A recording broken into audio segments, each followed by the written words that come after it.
Good morning મિત્રો. આજની સવારની પ્રેમી સલામ. જય મસીહ કી. Praise the Lord. હાલેલુયા.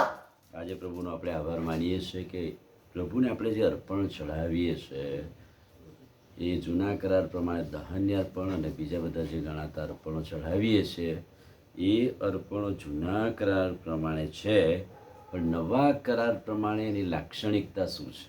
નવા કરારમાં બાઇબલ પ્રભુના વચનો શું કહે છે અર્પણો વિશે? તો પહેલી વાત તો એ છે કે જે દહન્ય અર્પણ હતા એ હવે ખ્રિસ્તે પોતે દેહનું અર્પણ કરીને આપણા માટે બધા જ પાપની માફીનું બલિદાન વધસ્તંભ પર આપી દીધું છે. હવે આપણે કોઈ એવા દેહના અર્પણો કરવાના નથી. પહેલી વાત એ.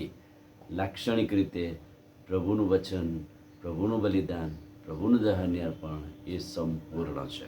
અને એટલે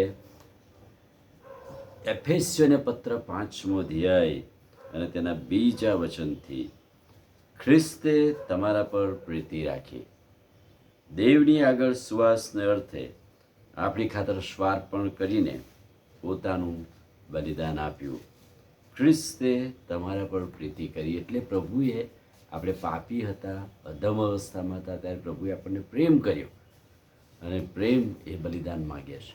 અને પ્રેમે કરીને ખ્રિસ્તે સ્વૈચ્છિક પોતાનું બલિદાન આપ્યું. ફરજ પડ્યાથી નહીં, નિયમશાસ્ત્રથી નહીં, પણ પોતે પોતાનું બલિદાન આપીને આપણા પાપ માફ થાય, આપણને નવું જીવન મળે માટે કહે છે કે દેવની આગળ સુવાસને અર્થે આપણી ખાતર સ્વાર્પણ કર્યું ને પોતાનું બલિદાન આપ્યું.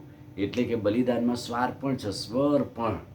પોતે પોતાની જાતે અર્પણ થઈ જાય છે અને એ અર્પણ ખ્રિસ્તે આપણે સારું આપ્યું છે. માટે જ તમે પ્રભુના પ્રિય બાળકો તરીકે ખ્રિસ્તનું અનુકરણ કરો. માટે તમે હવે એ અર્પણનું, એ બલિદાનનું, એ સ્વાર્પણનું અનુકરણ કરો. આપણે અનુકરણ કરવાનું કહ્યું તો એ અનુકરણ કરવામાં શું પ્રભુ કહે છે કે પહેલી વાત તો પ્રેમમાં ચાલો. ખ્રિસ્તે તમારા પર પ્રેમ કર્યો એટલે તમે જો એ બલિદાન આપવા માગો છો, સ્વાર્પણ કરવા માગો છો, તો પ્રેમમાં ચાલો. કેટલી સરસ અદ્ભુત વાત પ્રભુએ પ્રેમની વાત કરીને પ્રેમની ખાતર પોતાનું બલિદાન આપ્યું છે.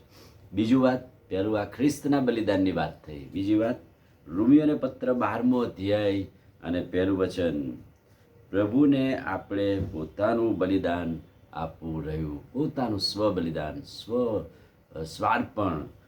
રોમી 12:1માં પ્રભુનું વચન કહે છે કે સંત પાઉલ આ પ્રમાણે જણાવે છે કે ભાઈઓ, હું તમને વિનંતી કરીને કહું છું કે દેવની દયાની ખાતર તમે તમારા શરીરોનું જીવતું, પવિત્ર અને દેવને પસંદ પડે તેવું અર્પણ કરો. ને એ તમારી બુદ્ધિપૂર્વકની સેવા છે. ખ્રિસ્તના અર્પણની વાત, બલિદાનની વાત, અને ત્યાર પછી ખ્રિસ્ત આપણને જણાવે છે કે આપણે દરરોજ આપણા શરીરોનું, આપણા જીવનોનું જીવતું, પવિત્ર, દેવને પસંદ પડે એવું, અને આપણું જે સંપૂર્ણ સ્વાર્પણ કે બલિદાન છે એ બલિદાન જીવતું હોવું જોઈએ. મરી જઈએ, રોગચાળો થઈ જાય અથવા તો ઉંમર થઈ જાય, ઘરડા થઈ જઈએ પછી નહીં, પણ કહે છે કે જીવતું એટલે કે જુવાનીનું અર્પણ, પવિત્ર અને પ્રભુને પસંદ. પ્રભુને શું પસંદ પડે છે મારા જીવન મારફતે? કયું અર્પણ પ્રભુને પસંદ પડે છે એ મારે સ્વાર્પણ કરવાનું છે. અને એટલા માટે નવા કરારમાં આ બે વચનો લાક્ષણિક રીતે દહન્ય અર્પણ અને બલિદાન કે અર્પણો વિશેની વાત જણાવતા સંપૂર્ણ બાબતો એ બતાવવામાં આવેલી છે. ખ્રિસ્તનું બલિદાન, ખ્રિસ્તે પોતાનું બલિદાન આપ્યું સુવાસને અર્થે, પ્રેમની ખાતર આપણા માટે. હવે પ્રભુ ઈચ્છે છે કે આપણે આપણું જીવનનું અર્પણ, હવે પેલા દહન્ય અર્પણ નહીં, હવે કોઈ એવા અર્પણો નહીં, પ્રભુ આપણા જીવનનું અર્પણ માગે છે.